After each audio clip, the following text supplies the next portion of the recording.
Once again, good morning, everyone, and welcome all to the last section of Cash Working Group, this last one of 2024.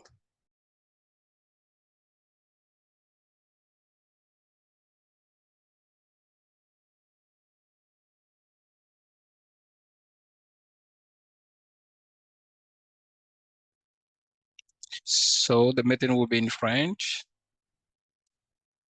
and for all of you who want to follow this meeting in English, we have interpretation services that are going on, and you can see that on the slide. If you need to follow this meeting and you want to follow by using the interpretation, you have to go there and then find interpretation.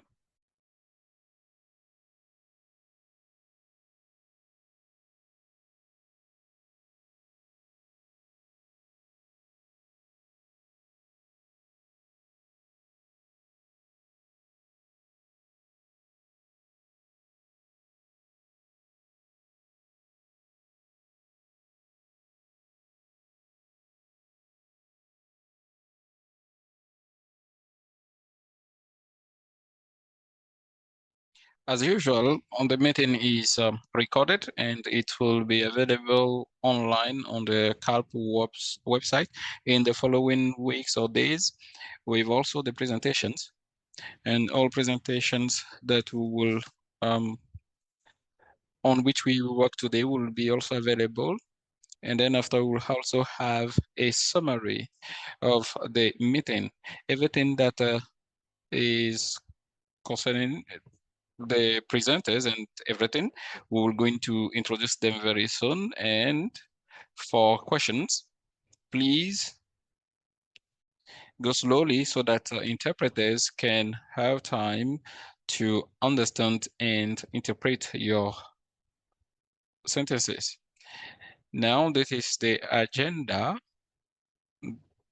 of today, as we do it very often. We'll start with a roundtable of the national cash and working groups. Cash working groups available today, and we're going to give them the floor very soon. And we will continue with a presentation on a blockchain. And we'll talk about the introduction to blockchain and its application to humanitarian CVA.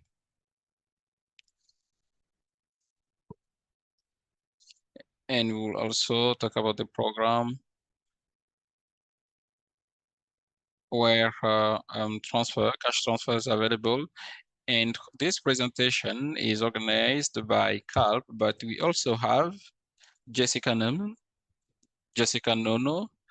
who is an independent consultant, and we have also our colleague, Rory Crew.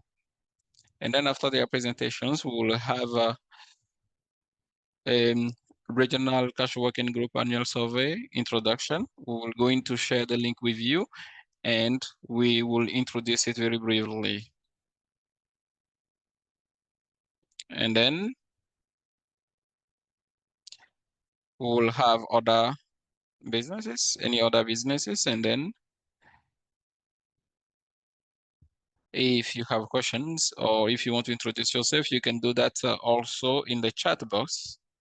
My name is Mirko. I'm at the regional office here with my colleagues. If you want to introduce yourself, Sophie, my name is Sophie. I'm also at the office of CALPI here. My name is Abdullahi. I'm also at the regional office here in Dakar. As I said, if you want to introduce yourself, you can do that in the chat box. And we'll be reading them. We are losing the speaker. And then if there is no question, please, if you can mute your microphones, that would be great. That will allow us to not have any interference. We're going to have the roundtable of cash working group. Let us see who is there. We have a representative of Cameroon, Alexander. You are connected. If you want to start with the round table. Me? Yes. Alexandre Gachou, the cash working group in Cameroon for OSHA, and I'm here to support for some months. My colleague who is not available to participate to this meeting. The 3 points I would like to mention. We had a feasibility study that we have conducted in the northern east part of Cameroon, and we have finalized the data collection, and now we are doing the analysis, and we have some trends, the first trends, and it's positive concerning cash transfer, but we still have some resistance areas, and we think it is very important to have very levels and then also try to understand how it works administratively speaking. And that's what we are trying to do currently. We have 23 partners and around 80 people are working on that. And we think that we'll have a result at the end of next week. We also have another point, which is use the cash working, the cash transfers that are used for some other stakeholders, and we are having this advocacy work. The third one is in link with what I've just mentioned, to raise awareness among authorities, whether they are local community authorities or at the national level. We have organized a training in the area. 2 days training we have started in middle of October, and 2 weeks ago we had also the same thing in Buea, in the southeast part of Buea. We have 7 representatives of authorities on Manua, and then we had also some other people coming from the northern part. And our workshop was actually to discuss about the different risks and what are the way forwards. Those 2 workshops were well appreciated. The negative point is the length of the workshops, because they find it very short. And as you know, cash working group do not have a resource that is allocated to it. And then the last point that I would like to mention is the one that we are planning in the east part, and the cash working group under the auspices of the World Food Program. We're going to have another workshop. I'm going to stop here, and if you have questions, no problem, I can answer them after. Thank you very much, Alex. I can see that there is a question of William already. What are the different stakeholders for the MPCA? And also I can add another question. I don't know if you have other questions. If you also have ideas, I think it's a very good work that you are doing with the feasibility team, and also some areas where there are resistance. I would like to know if it's possible to have more details. And also here we are trying to finalize some works at the regional level on the reduction of risks of cash transfers. And the risk, I think, is not only for Cameroon, but it can be applied elsewhere. It would be very great if you have also some elements that you want to share with us, or in the future, if it's possible, share those findings with us. And even for the workshops that you are conducting, probably you will have a lot of inputs of local authorities if you can also share that. And then you can follow with the question of William. Okay. As far as this meeting is recording and there are some sensitive issues, I won't be able to talk about some of the points here. And I think what is very important is to have a lot of levels when we talk about authorities. But very often we talk about authorities, but they have different levels. Local authorities has different entities in it, and here is in link with that. So I think it's a bilateral collaboration that we will have at that point. Thank you. Thank you very much, Alex. It's so that we had a lot of discussion on that. It's true that is a very sensitive issue. Thank you very much. Let's move to Congo, DRC. And I think they have another meeting after. And then Claire, are you here? Good morning, Mirko. Good morning, dear colleagues. We have prepared with Binda this roundtable, and we would like to share with you. We are trying to finalize the HNRP 2025, and we did our best to just limit the responses to humanitarian cash transfer, and we have identified a target with a budget. We have a target of what 2.5 people and a budget of $95 million, and that has been accepted. And what was important for us was to increase the percentage of multiple cash transfer for 2025, and knowing that in this year, if you have to look at the figures, we are at 4% of the response we have to provide. Now, on that point, with Bindal, we are discussing, and we are interested to have a discussion on best practices of other cash working groups of the region, and to see how they manage that and how they were able to work between different sectors and MCPA.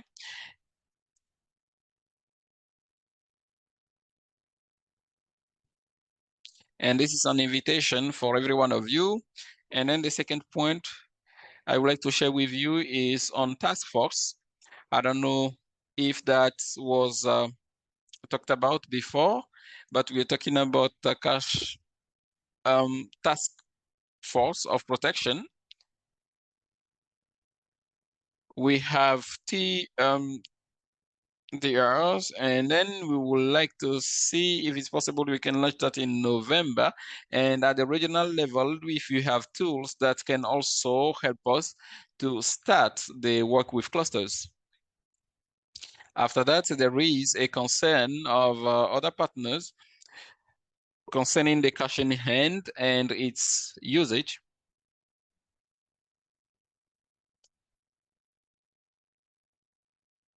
And Bindal is going to support that. We also have a lot of taskers,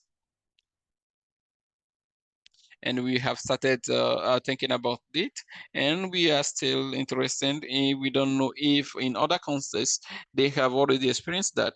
And then there is a reflection ongoing on the Assembly of Cash Working Group here on how we can improve or increase the use of small traders or different groups.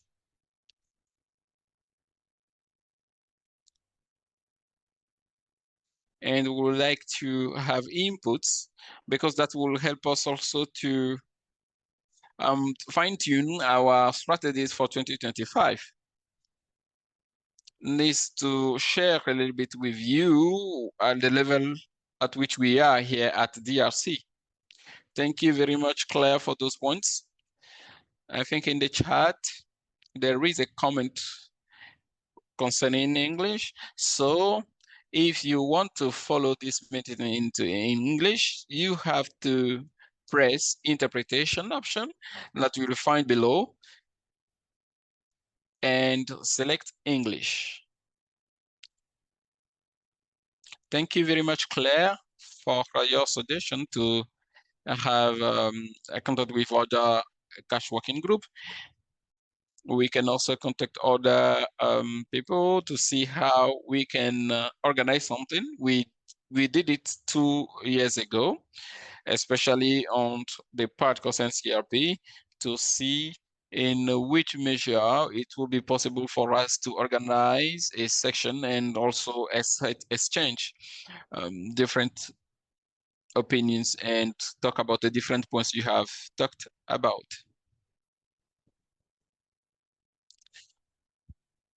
Yeah, as you mentioned, there was a lot of words in the cash working group in Nigeria. We can also share with you some documents. We can also talk.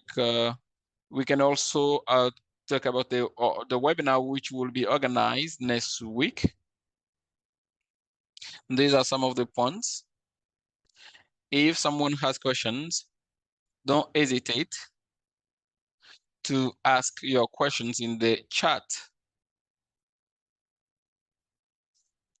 I can't see any hand raised, so we can just move to another cash working group. Niger, are you connected? Adamu, is there a point that you want to share with us?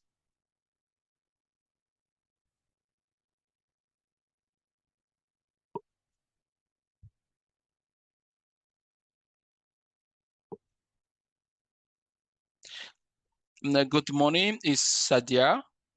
Adamu is not around. I can take over. Thank you very much. As we were discussing, we would like actually to introduce to you on the matrix of transfer, and we still finalizing it. It's not yet ready, and by next meeting we will complete it. There are a lot of activities on ground. That's why we are a bit late, and we hope that we will share it at the next meeting. Now talking about the process of HNLP 2025, I have a meeting today with Nawad. She's connected. We have programmed a series of meetings to explain and talk about what is expected from us in the document. We have meetings that we have planned for this week and next week. I understand that we are lagging behind talking about this process, and I hope that we will catch up with all the documents that have been shared with us. For other countries which are already ahead of us, that would be very great if they can share some documents with us concerning Kashmir, which was developed in some other countries, and I think that can inspire us. That's what I wanted to say. Thank you very much. Thank you very much, Saja, on this point. And we are also, we also support the risk matrix, and we'll see how we can share that with everyone. And if there are some questions that that should be raised, we can also see how we can discuss about all those things with people who are interested. So looking at what is going on in the region and the resistance in some countries, we'll see how we can do that. Thank you very much. We will go in also to share with you cash flow documents. We're going also to reflect on in how we can put in place a deal for a national cash working groups. We had a document in which we had a Google Drive on which we have some resources that we can share among ourselves. We're going also to reflect on that and to see how we can share documents, because there is an increased need of consulting documents. Chad, if it's possible, if you can give the floor to Chad. Roland was connected. I don't know if you can, Roland, yes, if you can introduce to what is going on in chat. Good morning, my name is Roland Mogena, and I work for Gara International. And also I'm working with Catch Working Group. Now I have some points concerning chat. There are some points that I would like to talk about. When we had the last meeting, the 31st last week, we had a presentation of Red Roads, the solution, the digital solution that they have for cash transfers. The presentation was conducted by a team of Red Roads, and we can also see them that's connected. We also set a task force for the review of MLE, and it's also very probable that cash transfers will be integrated systematically in the HNRP from 2025. These are some of the points we discussed about in the last meeting. And then now we want also to have a dashboard for the response by people affected by disasters, floodings. And this year, floodings have affected more than 1,000 people, and the 26 provinces were affected. So we are trying to have a dashboard to have a sense of different organizations that are also part of the cash working groups, and see how we can do that in the region. We are also planning to have a in-person meeting for the program staff from the first week of December, especially particularly on the 5th December, with our partner, World Food Program, and USAID, which wanted also to support us. We are also trying to have a study on the impact of cash transfer on populations. There is also an organization is trying to work with us on the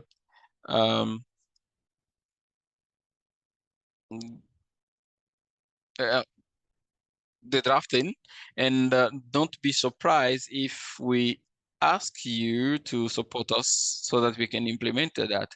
These are the things that I would like to share with you. Thank you very much, Roland. If you have questions, don't hesitate to put them in the chat. And for other people who have some points, you can mention them in the chat room. Talking about the presentation, at the regional level, we are also open. If you think that is something that you need us to have our input, or if you can contact some organizations or other entities, if you want us also to organize a meeting at the regional level with other stakeholders so that they can also have their input taking into consideration the context, there is no problem. And also talking about the last point, I'm asking all of us, we are connected here today, if there is someone who wanted actually to be part of the study, contact us, because we are trying to create synergies with other organizations.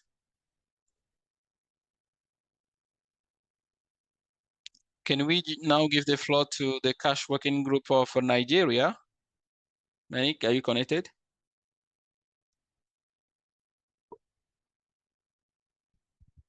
I can't see you.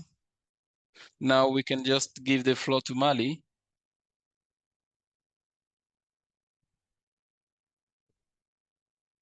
Good morning, I'm here. Can you hear me? Okay, thank you very much. Now talking about Mali, for the news, we are also conducting the feasibility study for which data collections are ongoing in the region of Moti, Gao, and Timbuktu. Organizations, the UN organizations, and other national organizations also wanted to support the study, and they have sent some staff to help collect the data.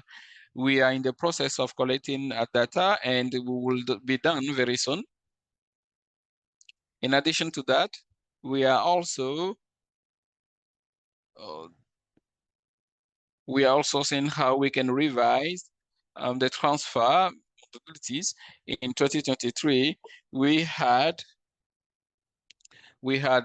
defined the transfer values, but with some context and how the market is evolving and other phenomenon that we have to take into consideration that appeared in the market, it was very important for us to review those things. So the first results will be available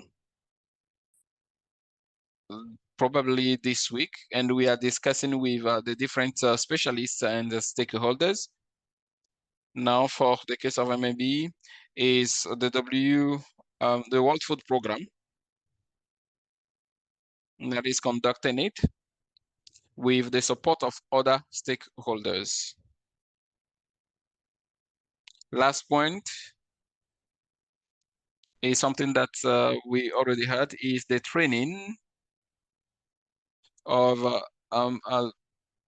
people in charge of cash transfer in the region of Moti.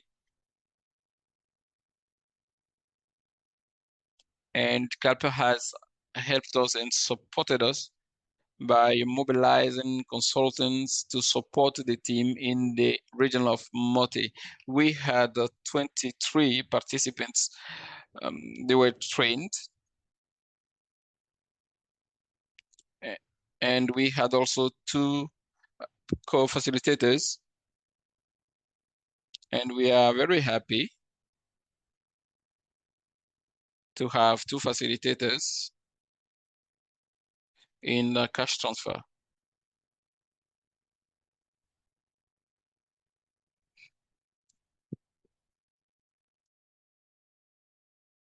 Well, those were the main points I wanted to share with you. I thank you. Thank you for sharing these points with us. We will continue to monitor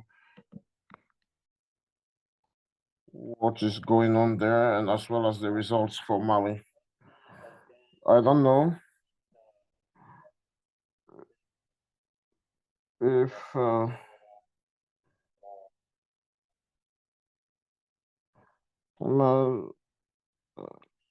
Central African Republic is there. Sorry, I didn't mention you. You have the floor. In our country, we have 3 points to share with you. We are working on the drafting of the MDC section, and it's the first time that this section will be included. And we've conducted a survey with the cash working the task force. The second point is that we are planning a meeting with the task force on social protection in order to talk about strategy and priorities for 2025 and see how we can interact efficiently with regards to the nexus between the humanitarian activities and development. Last point, we are organizing a training on cash transfer at the end of this year.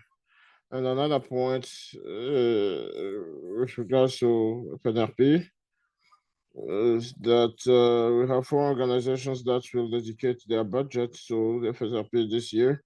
We have the health, food security, shelter, and wash sectors. Thank you. Thank you so much, Sarah, for sharing these key points with us. It's also very interesting to follow the discussions that will occur with the Social Protection Task Force. And we are also following the discussions in other countries. And it's interesting to see how we can share various experience from various countries with regards to the access, humanitarian, and social protection. I don't know if somebody has a question, as we still have some minutes. If you have questions to ask to the various cash working groups, please feel free. Otherwise, we will start the first presentation of the day.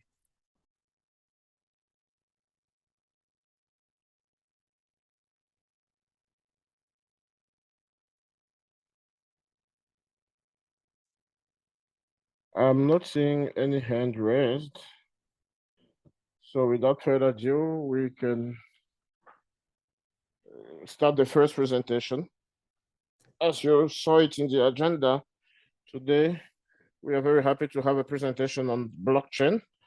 And it's a presentation that we've planned following the request of some members in order to better understand what the blockchain is all about and also understand what blockchains could be used for humanitarian assistance and even beyond. We have with us Jessica Roro. She is a founder and external consultant. And she's accepted to come and talk to us about blockchain. We also have our colleague, Robert, who is here with us and who will handle the presentation. I will ask Jessica and Roland to introduce themselves in any moment from now, so that those who are also connected could know them. Thank you. Rory, Jessica, you have the floor. Morning to you all. My name is Jessica Nono. I'm from Cameroon. I live in Dakar for some time now, and I am a software engineer trying to create some applications. So that's my heart of entrepreneur to be. So that's what I can say about me. Thank you. Merci, Marco and Jessica. My name is Rory Crew. I work for Kelp Network as a technical advisor focusing on data and digitalization, and I'm based just outside New York City. Thank you for this opportunity to talk to you today.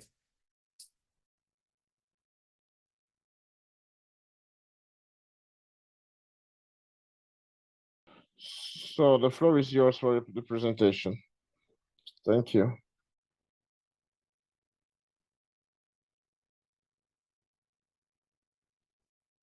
So let's start. Welcome to this session. We wanted to introduce you what the blockchain is and its application in the humanitarian area. As for practical information, we have a 1 hour session of 35 minutes of presentation and 35 minutes for the Q&A session. You can ask your questions in the chat box and we will be able to reply to them in the comments. At the end of the presentation, the slides will be shared. Lori?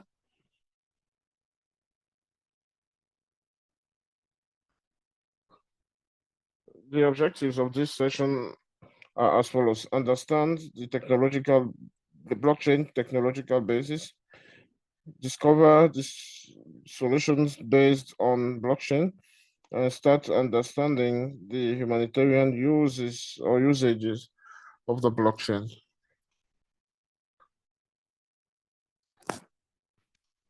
So we've introduced ourselves already, Rory and I. Here we are. So let's move to the next slide.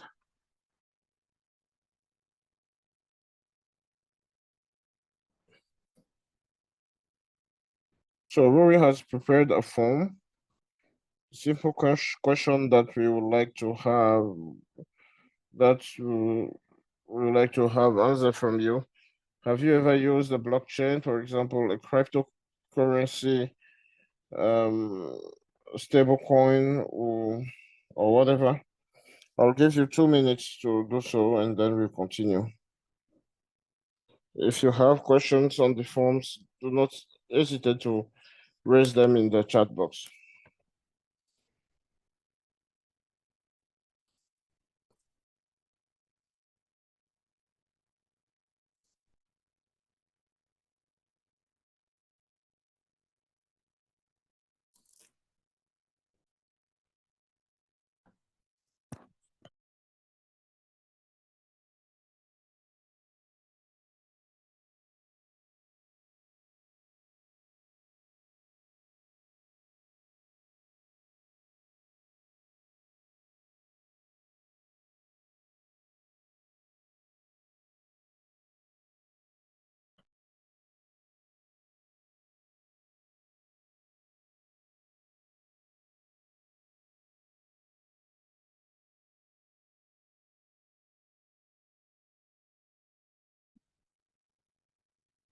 Let's see if we can get it to 20 responses. So we need 3 more people. Je vois que nous avons déjà 20 réponses. On attend encore les autres.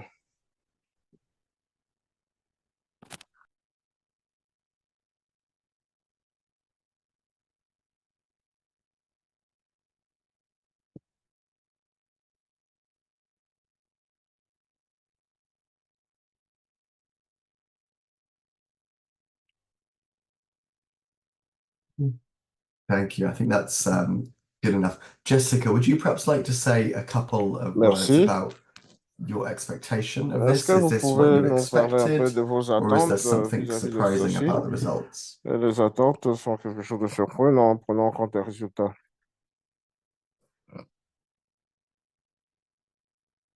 70% is okay, 30% have already used them, and I can see that most of the time people have access to cryptocurrency and invest in cryptocurrency, and 30% is okay. It's already okay.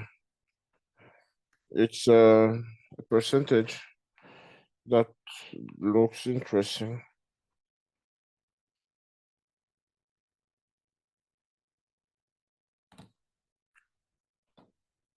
So let's start now. What is a blockchain? Blockchain is a database, like a book, a digital register, which is shared in the peer-to-peer network. What is the peer-to-peer? It means that when people are connected, they could share information without the intermediary person. It means they are in the same time, the waiter and the client, they could share movies without having access to the main server, like what YouTube does. So it means that no one has the monopoly. Next slide, Rory, please. If you wanted to go into details, this is an illustration of a traditional database where you have a single instance control everything. And with the blockchain, you can see that everything is on the computer, and no matter where you are, and the principles are the ones that govern how things will operate and on which basis the transactions will be organized, etc. So that is why we put the topic decentralized That it means maybe the company director general is the one making all the decisions. But with the blockchain, it's the employees at some level who make decision related to already well-known consensus. So this is a global illustration, especially in this system. We have government, we have banks, but with a blockchain, there is no HQ where we could produce a currency or whatever. It is decentralized.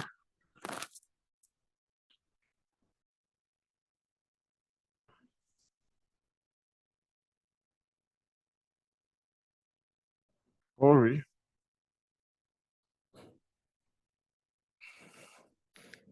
So you will hear some terms that may look complicated,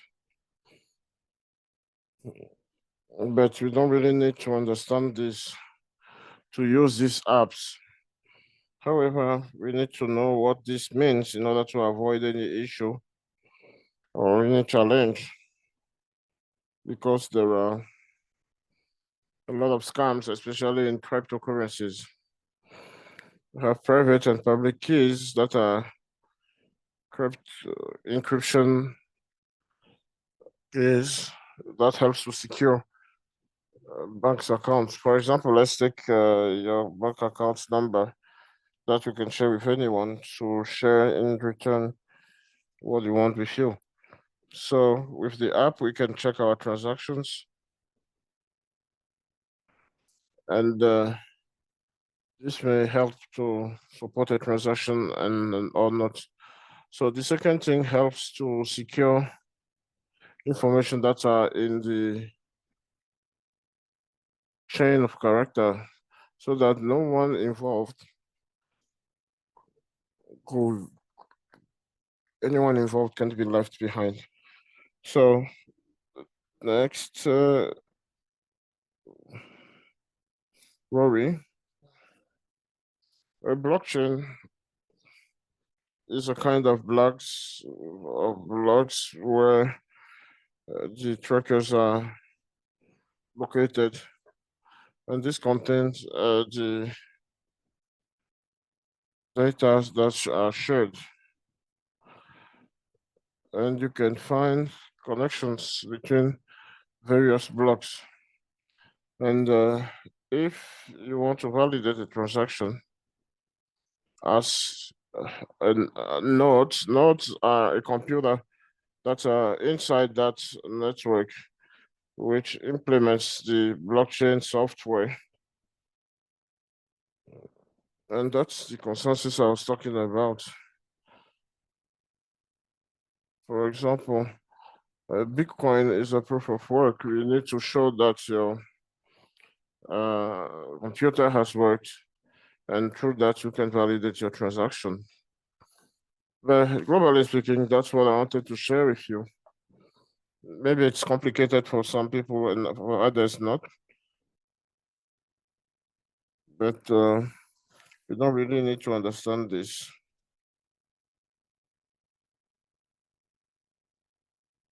Rory, next slide.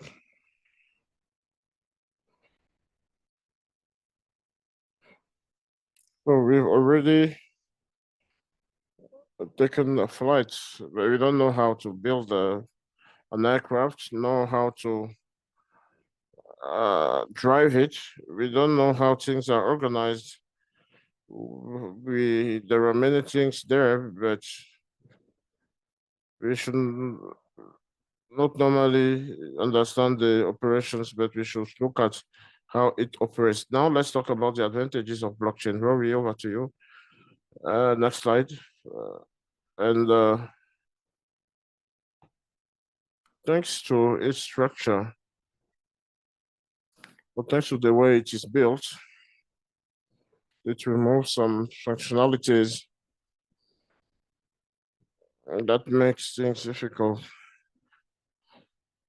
Actually, data can't be modified. That means the transaction is inside the blockchain, it can't be changed.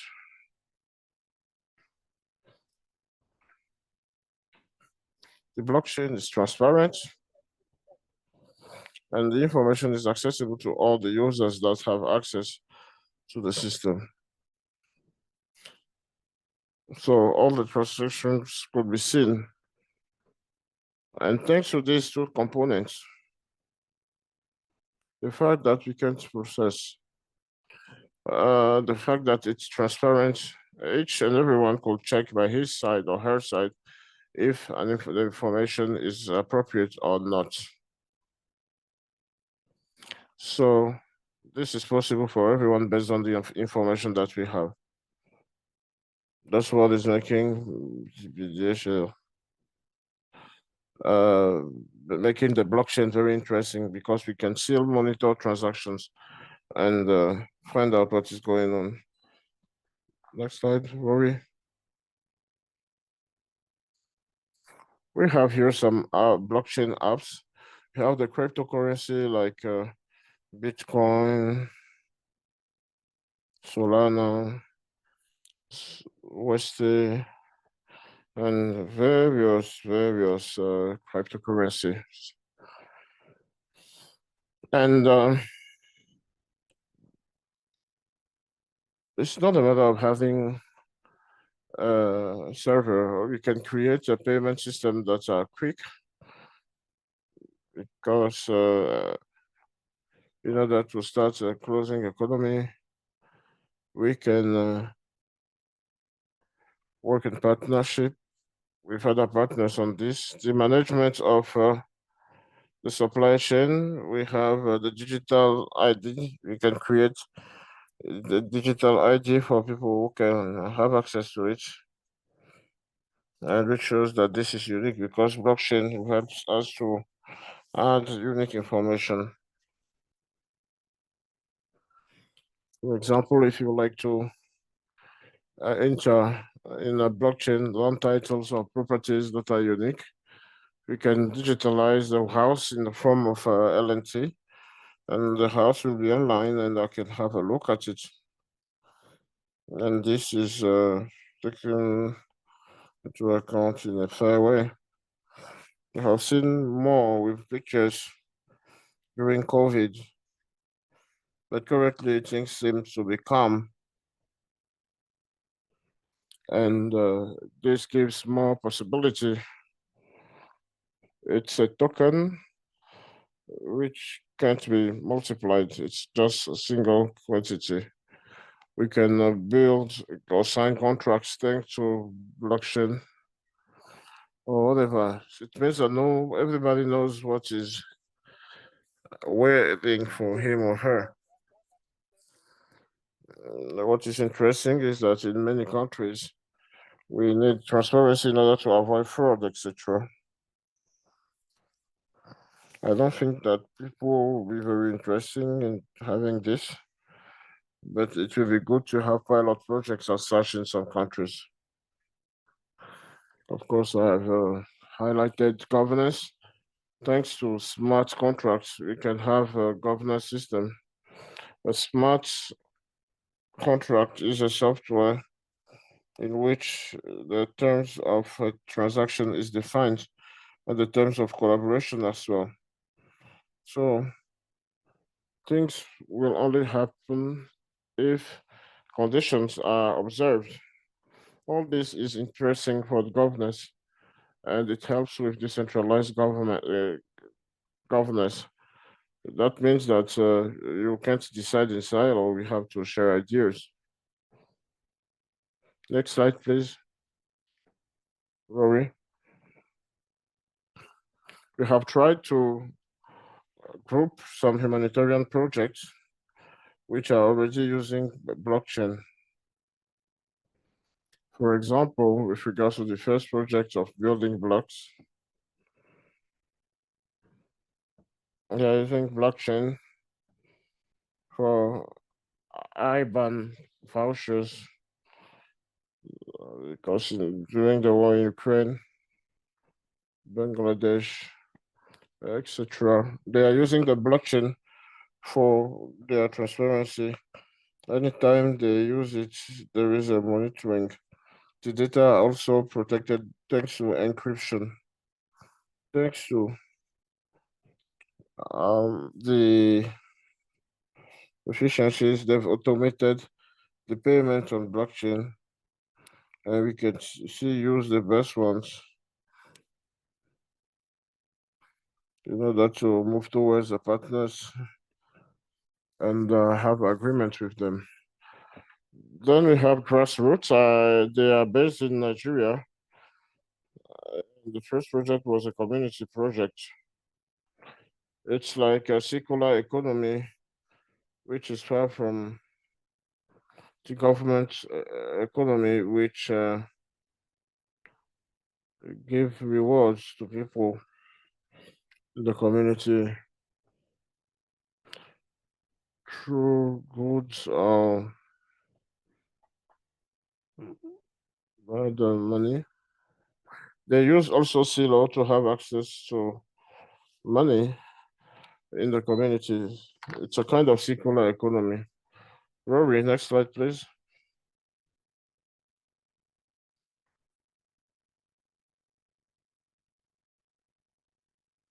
There is also a project in Kenya.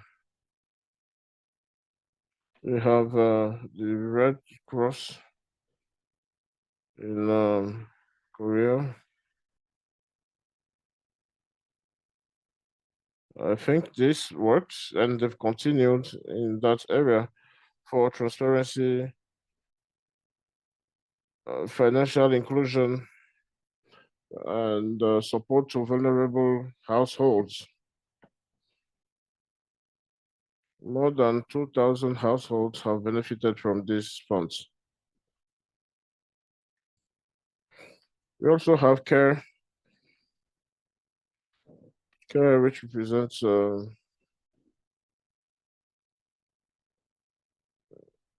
USD accounts and IBAN for transfers as well.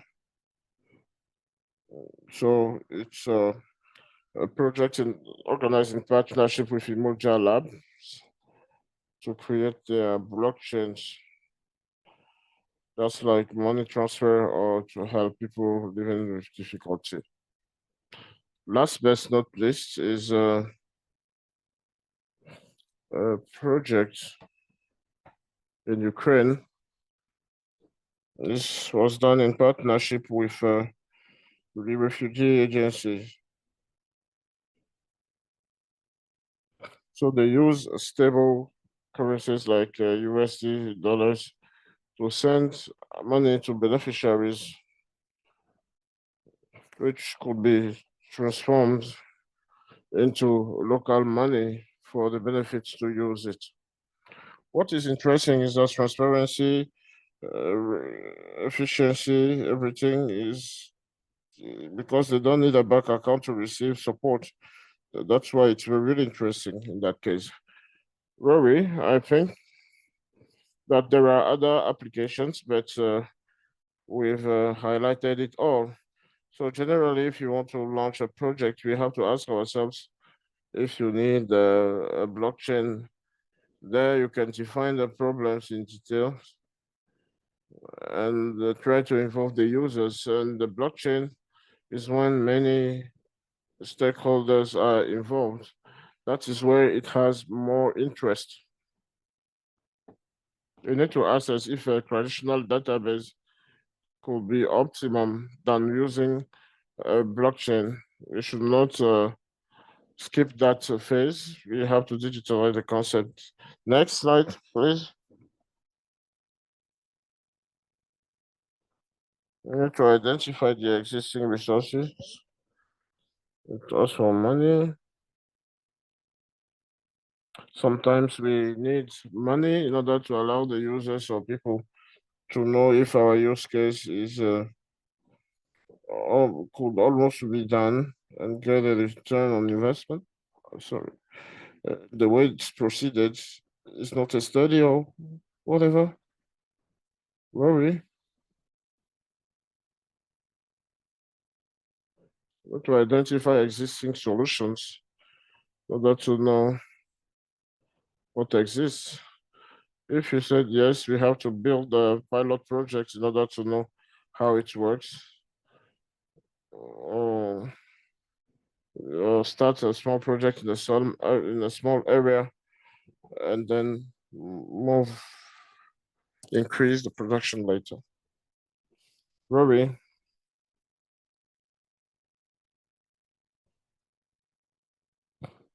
Rory, I think that's the last slide. We have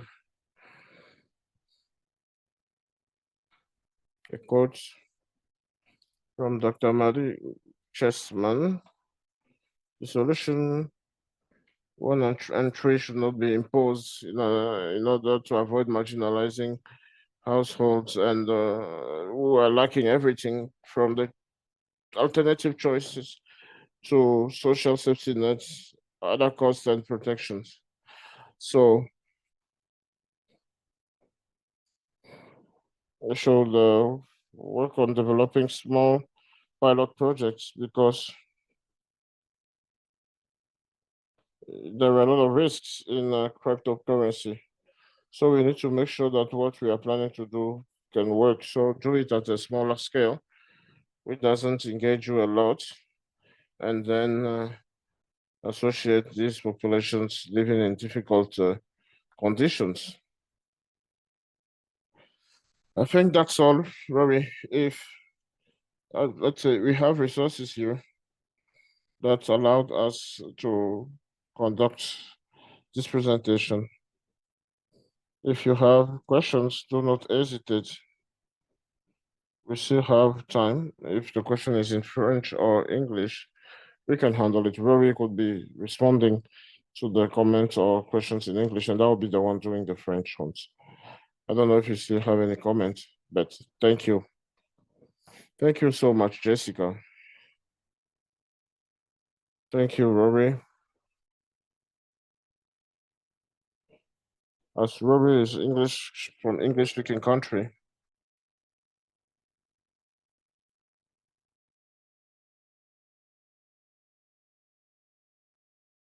So to ask all of you, if you are not a bilingual, we have French and English.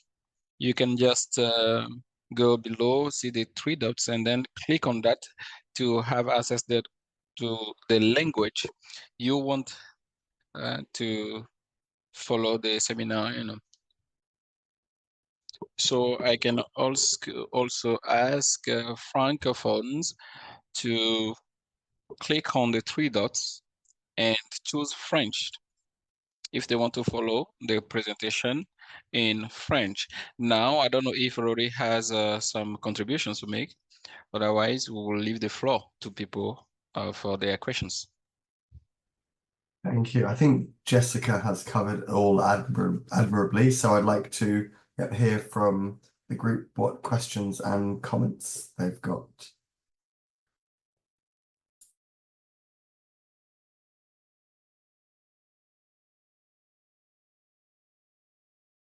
Thank you very much, Rory. So if you have questions, as far as we have Jessica and Rory with us, you can just raise your hands or put the question in the chat.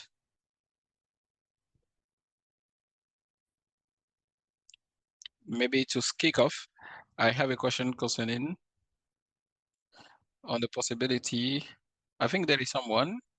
Abraham? Abraham, do you want to say the floor? I have a question. Good morning, everyone. Go ahead. First of all, I would like to thank Madame for her presentation. Thank you very much for your presentation and at the same time for the interpretation. And also, Madame Uri, my question is related to the application of the blockchain. Here in Mali, in the humanitarian domain, we have projects of cash transfer, and sometimes we have some means like Orange Money, Sama Money, and other providers.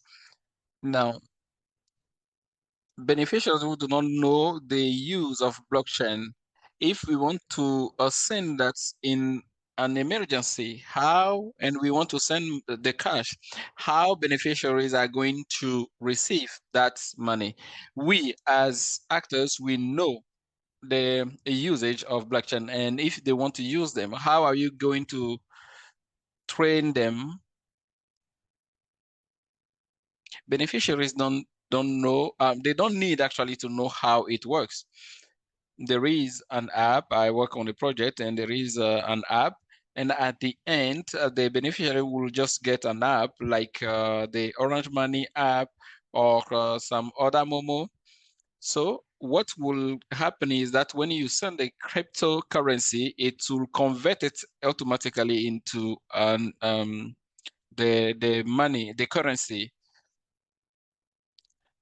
So the person will get it, the beneficiary will get it, whether it's a franc CFA, and the rate is not that high.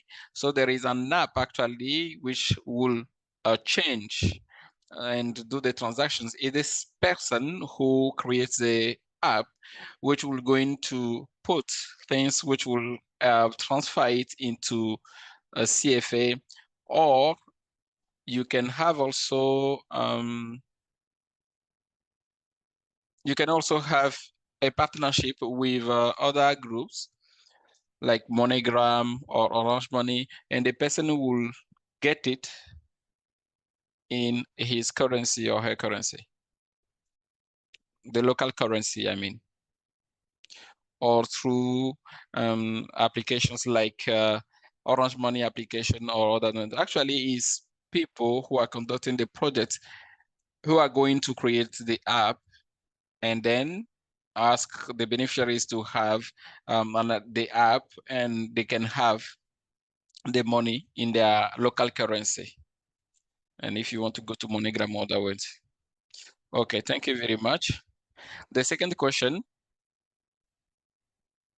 is to know, is it the implementing partner or the financial partner? So it means that if the implementation partner has the money, it means that he's the one who will work on all those aspects, right? Yes. So they have apps that they have to create with the person who has created the software. It's automatic, actually. The user will not know if the... Thank you very much.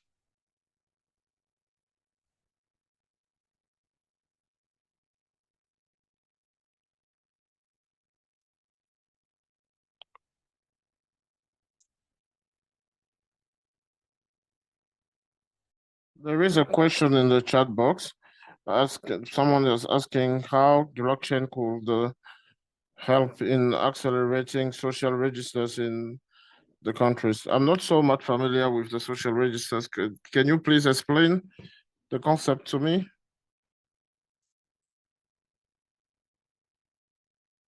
Social registers are beneficiaries register that are created in each country and handled by the state and between the Service of Social Protection. So these are lists of beneficiaries with a certain level of vulnerability.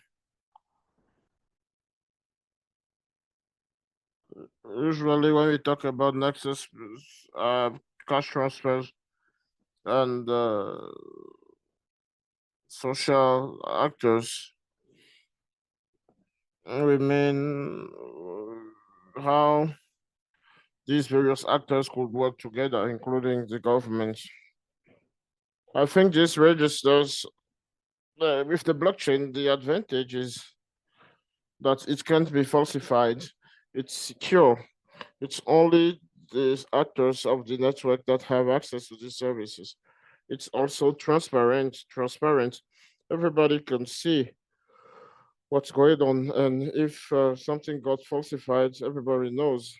And in the payment, when you add blockchains with the add a cryptocurrency, that helps to fast track cash transfers. It's fast because generally moving money from one country to the other takes a lot of time. But with the blockchain, it's faster and it's less expensive than the other one. I think it's more linked to transparency, security of information, and also availability that we can check into each and everyone can check when we have more bigger groups. Each actor could check the information shared while protecting the identity of the persons. This is reliable, so I think can help. So Patrick, does it answer your question? Thank you, Nico. Thank you, Jessica. Thank you. It's okay. I just want to add something on that if I can, because it's a really interesting question there. Thank you, Patrick, for your question. I think blockchains, as Jessica explained, are particularly useful when you've got groups of organizations all working together and need to have access to the same data set as well. So it's perhaps less relevant for social registries where you've got the government, which in most cases owns the registry, and then other people use it. But if you were in a context where multiple actors wanted to use a registry, but no one organization, was in charge of it, they all wanted to co-own the data, then a blockchain would be a way that they could all have the same ownership and usage rights of the data. So I think in that particular use case, the blockchain could be an interesting example. And in that instance, you would have a private blockchain in most likely. So not all blockchains have to be public. Some could be private. So you could have essentially a blockchain run by 6 different organizations that only people in those organizations have access to the data, the same as many of the databases we have access to. But no, thank you, Patrick. That was a really interesting question.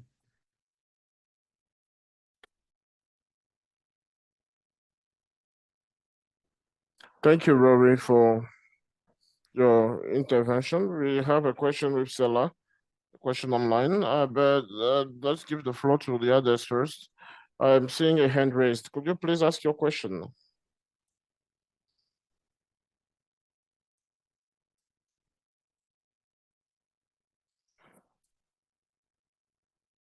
I think your microphone is on mute, Michael.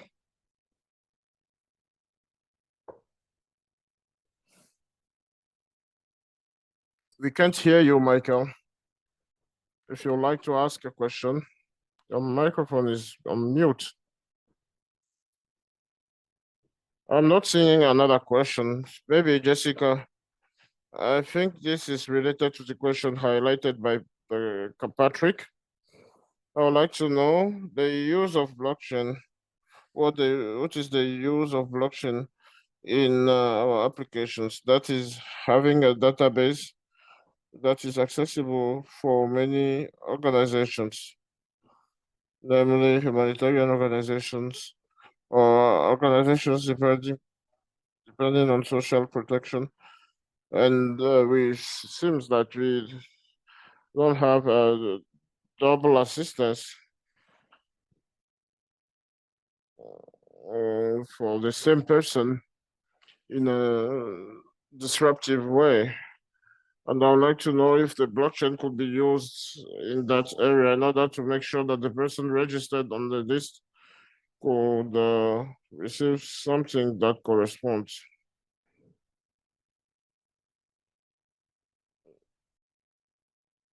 Yes, I can reply, and Ruby may say something later. In a blockchain, we can't have a double transaction. For example, if we have a beneficiary, that transaction could not be doubled. The same person for the same purpose could not exist in it. That is what will perfectly match with that framework, because in a traditional database, we can insert, we can even try to mitigate the risks, but in the blockchain, this is automatic. We don't have duplications. This is a unique transactions. Maybe Rory would like to add something. Merci, Jessica. Yeah, it's been tried before, most notably with WFP's building blocks solution, where in Ukraine they used a blockchain with 2 nodes to deduplicate recipients between different programs as well. I think there were many challenges with that, although it's still ongoing at the moment. It was very slow to get responses out, and so people were delayed in receiving receipt. But all the challenges were related to business processes and governance rather than it being specifically on the blockchain as well. I think this might be one of those instances where the politics, legalities, and governance of doing this are already so complicated that maybe a blockchain, while it might be feasible, might not be the best solution because you're adding, a technical complexity to it as well. I would encourage anyone who is exploring deduplication to look at the work of CCD, the Collaborative Cash Delivery Network, who are doing work in Ukraine, South Sudan, I think Syria, they're expanding into as well. So looking at how groups of organizations can come together and do deduplications as well. And so you can find them online, or you can also just reach out to Miko or myself, or Abdullahi, Sophie, and we can share more information on that as well. But I think, as ever with these things, it's important to focus on what is the problem you're actually trying to solve, as Jessica explained, and then decide, do you need a blockchain first and foremost? So make sure you really understand the problem before you jump to any particular solutions. Thank you.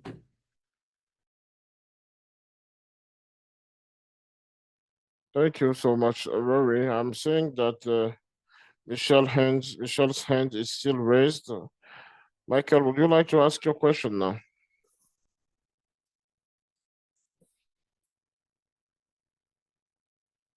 I'm not seeing them anymore. I've seen another hand raised. Murad Abdullahi, if you would like to ask a question, please feel free to do so. Yes, definitely. Thank you so much for this. This is very, very interesting and very important to talk about. And I thank you for taking this opportunity to actually have those discussions.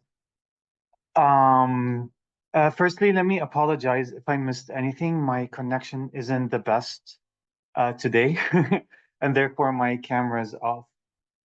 My question is related more of the data privacy and security, because in certain aspects we see that big organizations, UN organizations, working with the blockchains because they manage their partners' information. But when it comes to a collaboration between different organizations in a working group, for example, because I remember from my previous experience working in the MENA region, that was one of the main questions and the main obstacle that we found about using the chain blocks is the ownership of the information and the database, who has access to it and who practically manages it.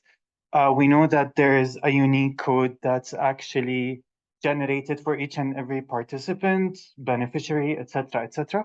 But yet at the same time, the ownership of the database should belong to a particular organization, or managed by a particular organization or a third party, no? Over. Thank you. Thank you. I'll answer that, and then perhaps Jessica can add any follow-ups. Yeah, it's true that you would need, in most cases, an ISV or an independent software vendor to actually come in and run your blockchain solution. So many of them now are open source. So just one that springs to mind is Stellar. Stellar's blockchain is completely open source. So you can run it, but it does take quite a lot of technical skill and capacity to actually run a particular solution as well. So unless you've got a well-resourced and technical internal team, like WFP might have, then you will likely need to contract somebody to run it and administer the blockchain for you. So I think in one of the examples, for example, Care used the company Umoja to actually run the blockchain as well. And then if you had multiple people with access to the data or relying on it, then I guess it would be best to have some sort of consortium where you all have a contract with, or you all have a sort of ownership over the agreement with that software vendor to make sure that it still is in the spirit of multiple ownerships of the data and the solution, even if it's open source as well. And then again, in that instance, I think you would likely have a private blockchain, so not necessarily all the data publicly available on a chain, but it would be a private hosted instance with each node run by each one of the organizations, which is quite straightforward because the nodes can be run in most cases on just computers or servers as well. But yeah, you're right, you would need somebody to actually set it up and run it for you as well. Much the same as you would a SQL database or like a MongoDB database as well. In most cases, we're not going out and building these things ourselves. We have to outsource that to a particular vendor as well. Jessica, anything to add on that?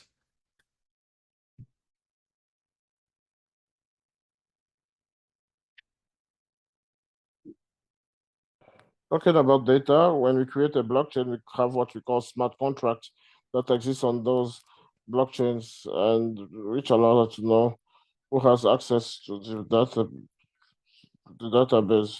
And there we can see that this person could have access to so and so data. It's related to how all these have been implemented. We don't do this internally, it's true. But later on, the data that are created, the ones that are transferred, there is a certain number of people who can have access to them if the smart contract has been designed.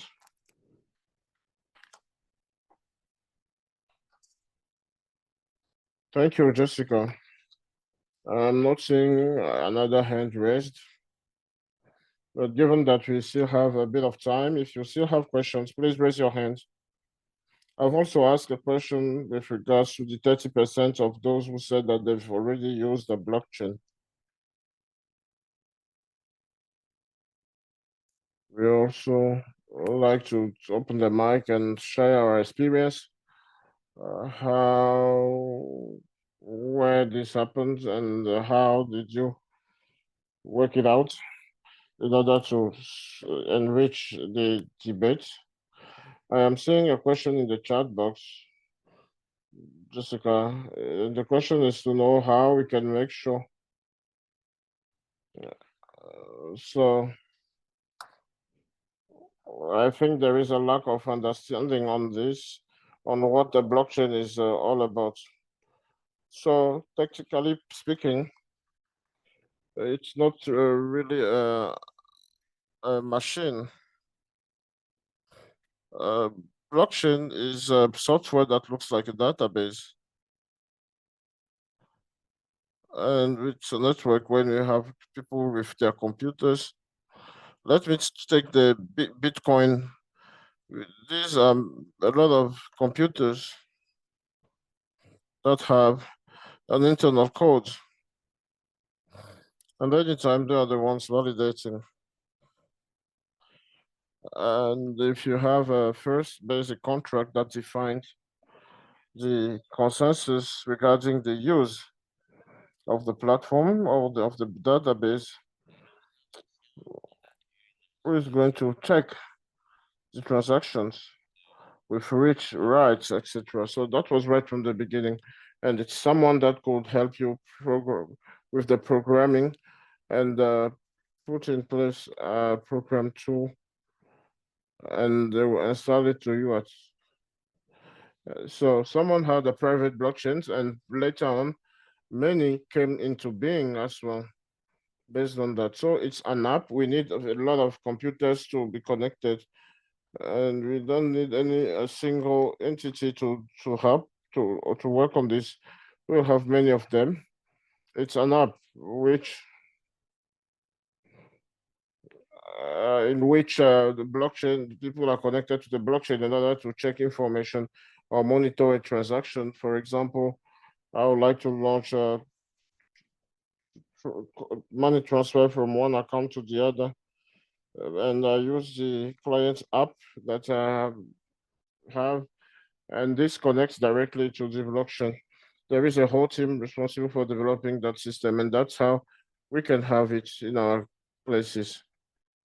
There is uh, a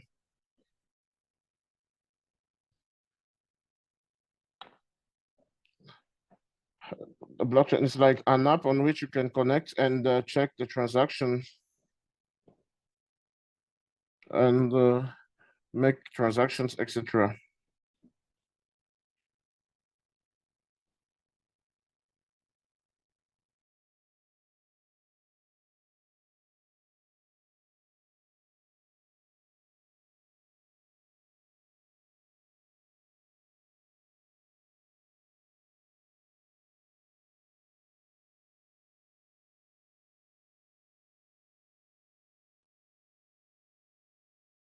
Those of you who have experienced before, if you can share your experiences with us. I can say that, Jessica, there is another question under the blockchain and the cryptocurrencies. So it is not regulated. Like the blockchain and cryptocurrency is not regulated and can be heavily security compromised.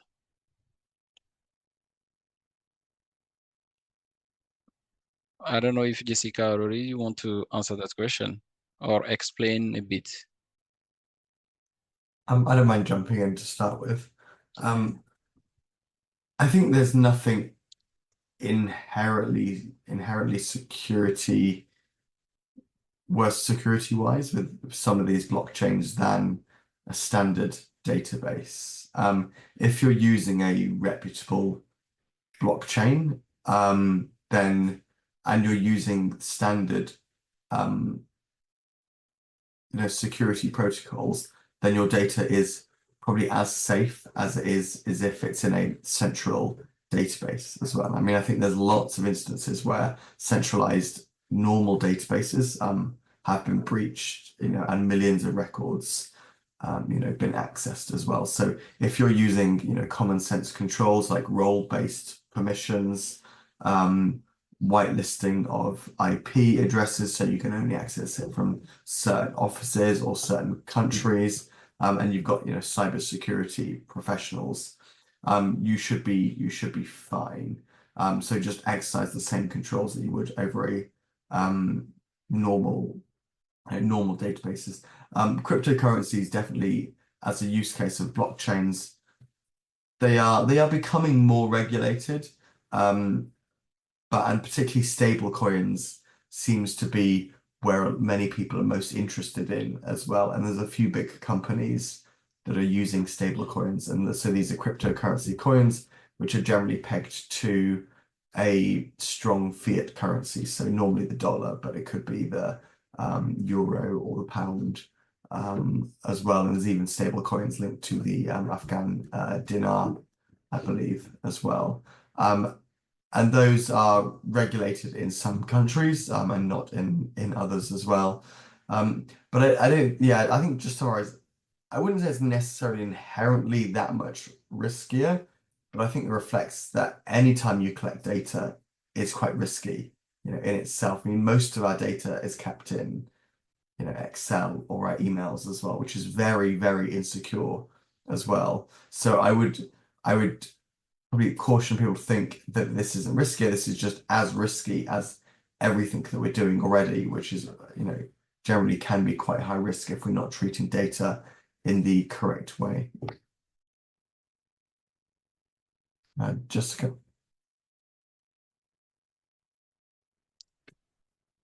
Sorry, I had a small problem. Yeah, as you said, is everything has a risk, and as he said, most of cryptocurrencies used for projects, especially in humanitarian stable coins. They are cryptocurrencies, but they are pegged to normal currencies. Like if it's $1, it's $1 is stable. It hasn't have fluctuations that's like going from 100,000 to 60,000. No, like a lot of systems, when it happens to manage money transfers, and even is very important to create the system, test the system, have like experts who will work on it to work on the different faults. So I think for regulation issues, every project can create that, and is cryptocurrencies like blockchain didn't have any problem, and you have actually to adapt it to the context in which you want to use. And if you have this authorization in your country, you can use it. We have apps that we use every day, and they use stablecoins for money transfers and so many things. Thank you very much, Jessica. Rory. I can't see any hands raised. So I don't know if you have questions, or if there is something else you want to add, or if there are some other people who are connected to other organizations and they are steering a program in a region using the blockchain. You can share your experience with us because we still have some minutes. Otherwise, you will just thank our presenters. I can see any hand raised. So thank you very much, Jessica. Thank you, Rory, for your availability for this presentation. Do we have a hand that is raised? Do we have someone who would like to ask a question? Peter, you can just open your microphone and ask your question. Peter? I don't know. Yeah, go ahead. Yes. Okay, the question yes, thank you very much. The question I intend to ask, or I probably put in the box anyway, is that a person like me that attended this seminar or training since 2019, before the COVID-19 came up, and after which access of getting, especially this online training, has been very, very difficult. It's only today I'm proceeding. To get connected. So what should I do? Because I need a crash training to actually update myself in terms of this.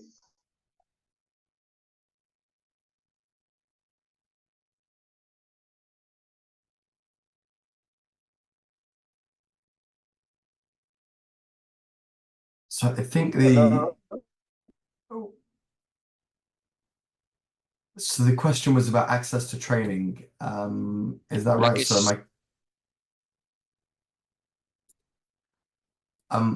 so yes, my question is on the training issue. Sorry that I have to bring it here because this is the first time I'm able to get connected because of network problem as well.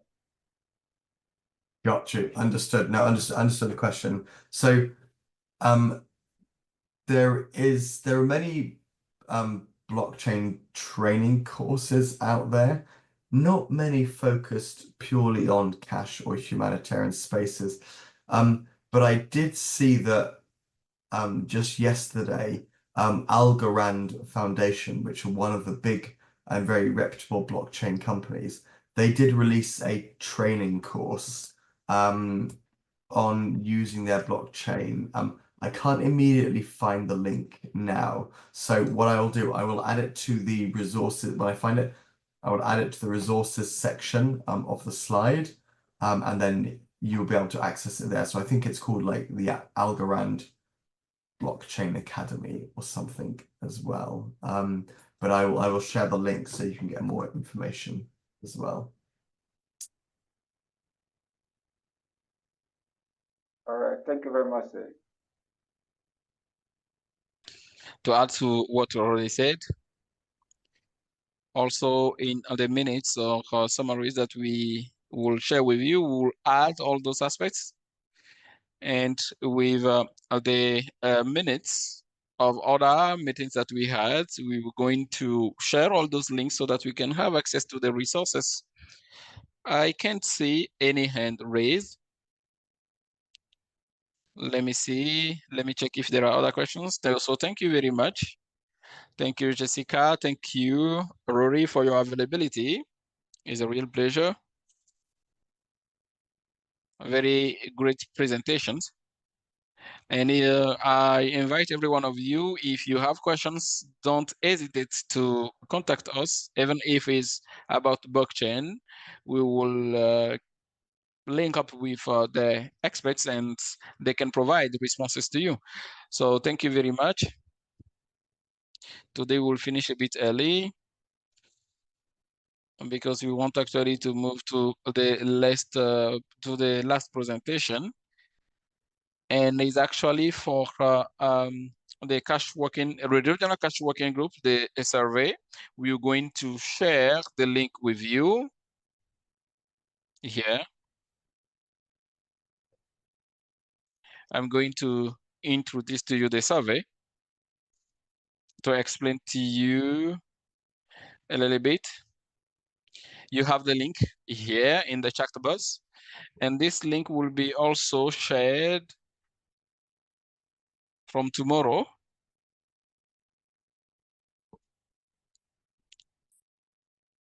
to all of the members of the cash working groups.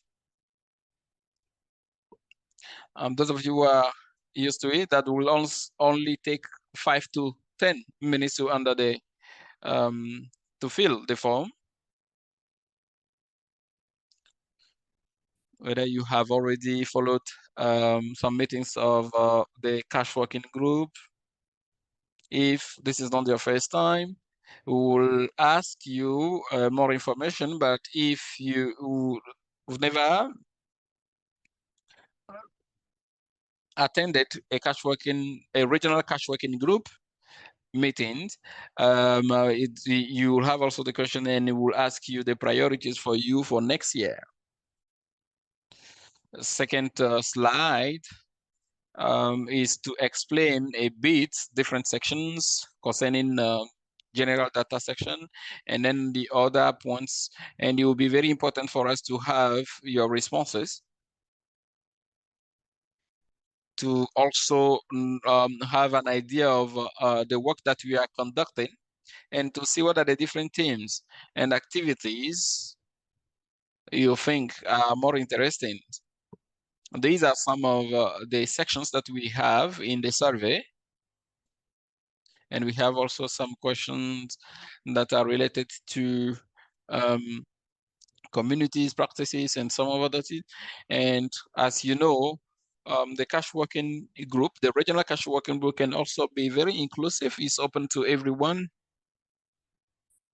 You can also ask to be added to all the list by using the link that we have shared. We have also another section on the regional cash working group for 2024. And it will be very interesting to have your input on the work conducted in different sections, the roundtables, like the one that we had today, and the one that we had during the years, and the presentations shared, the different themes or subjects that we shared. For us, it's very important to understand what you expect from the cash working group, so that we can also program and respond to your expectations and what is a priority for you for next year. we also have some questions which are specific between links between humanitarian CVAs and also PMS at the regional level, with more collaboration and with the regional platform of social protection. And then after that, since we have the request of some of you which ask us to take into consideration the regional to have to launch the section on the need to launch regional communities of practices. It will be very good also to have your inputs and your contributions. If you are also interested to take part in it, don't hesitate. We'll discuss about some subjects. We know that also there are some communities which have a very limited time.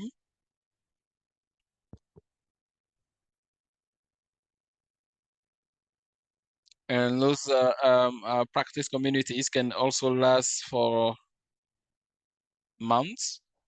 We can also discuss about those aspects. There is also one part which talks about interpretation in the meetings of a cash working group, the meetings at the regional level. We know that we have francophone areas, and anglophone areas. We have interpretations available all the time, and it's very important to us to know if you are using the interpretations and if you have recommendations for interpreters, or if you have some advice for them so that they can improve also. There is no problem. You can share all those information. You can stop the slides. Now we have A or B. I don't know if you have some points that you want us to talk about.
To improve the work, sorry. You can also share with your colleagues, because we do not have responsible for senior management. What is very important also for us is to have an idea of recommendations or priority teams. Don't hesitate to share those surveys in your organization, so see if your colleagues also will be interested in filling that form. I can't see any question.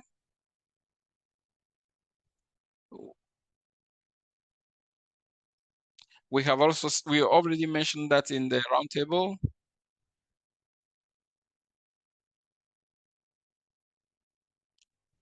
There is a webinar which will be organized by the Global Cluster Nutrition, and it will be organized next week. on nutrition. The webinars will be used on Tuesday from 2 to 3:30 Geneva time. I will share the link with you so that you can get registered to follow the webinar.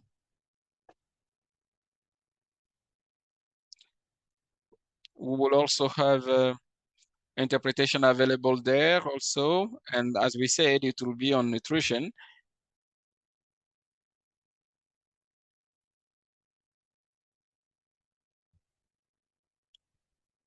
The webinar will be available with an interpretation available in French and other languages. If you're interested, get registered. Here we are done today. I don't know if you have some other information that you want to share with us.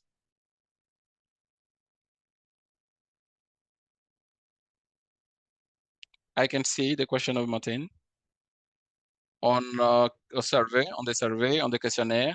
No, we have individual responses because in the same organization we can have a different interpretation or different views. So you can share the link with your colleagues, and even one person can submit one or two responses. Like if you have submitted one response and then you found that there are other points I didn't mention, you want to mention them, you can still do it. And then after we will analyze that and we will see that a person have submitted like a first survey and a second questionnaire.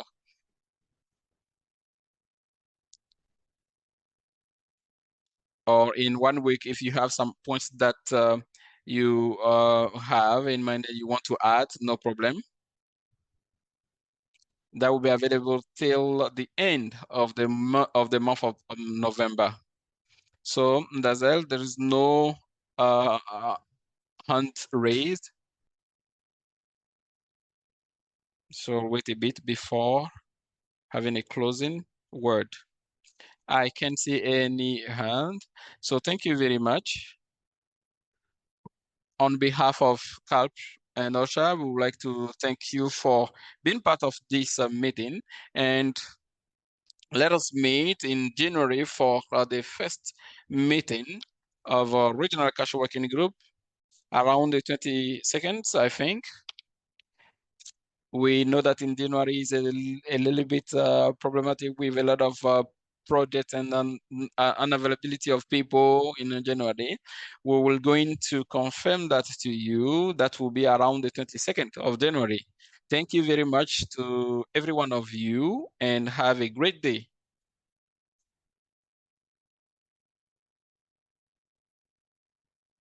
Thank you very much. Have a great day.